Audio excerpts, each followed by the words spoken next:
تاریخ جنگوں سے بری پڑی ہے جہاں صرف خون بہایا گیا اور نفرتیں پالی گئی، لیکن سن 1192 کی صلیبی جنگوں کے دوران ایک ایسا واقعہ پیش آیا جس نے جنگ کے اصول ہی بدل دیے۔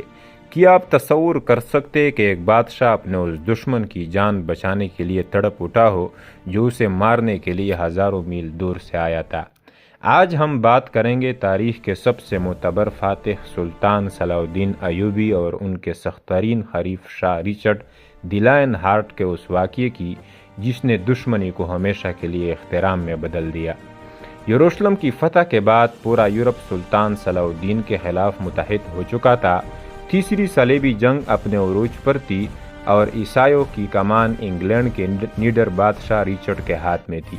مہینوں تک دونوں فوجیں آمنے سامنے رہی، کئی خونی معرکیں ہوئی مگر کوئی فیصلہ نہ ہو سکا۔ رچرڈ ایک بہادر جنگجو تھا، لیکن فلسطین کی تپتی دھوپ اور صحرا کی گرم لہروں نے اسے توڑ کر رکھ دیا۔ اچانک سلطان کے خیمے میں خبر آئی کہ شاہ رچرڈ سخت بیمار ہو چکا ہے اور اسے شدید بخار نے جکڑ لیا ہے۔ رچرڈ کی فوج میں کہرام مچ گیا کیونکہ ان کا لیڈر زندگی اور موت کی جنگ لڑ رہا تھا۔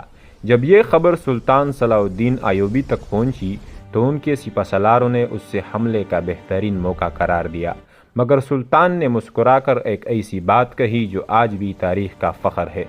انہوں نے کہا کہ ہم بزدل نہیں کہ ایک بیمار بادشاہ پر وار کرے۔ سلطان نے نہ صرف حملہ روکا بلکہ انسانیت کی وہ مثال قائم کی جو رہتی دنیا تک یاد رہے گی۔ انہوں نے اپنے خاص شاہی طبیبوں کو رچرڈ کے پاس بھیجا۔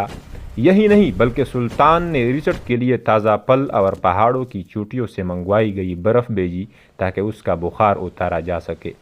رچرڈ دنگ رہ گیا۔ وہ شخص جسے وہ مٹانے آیا تھا وہی اس کا مسیحا بن کر سامنے کھڑا تھا۔ جب رچرڈ صحت یاب ہوا تو اس کے دل میں سلطان کے لیے وہ عزت پیدا ہوئی جو الفاظ میں بیان نہیں ہو سکتی۔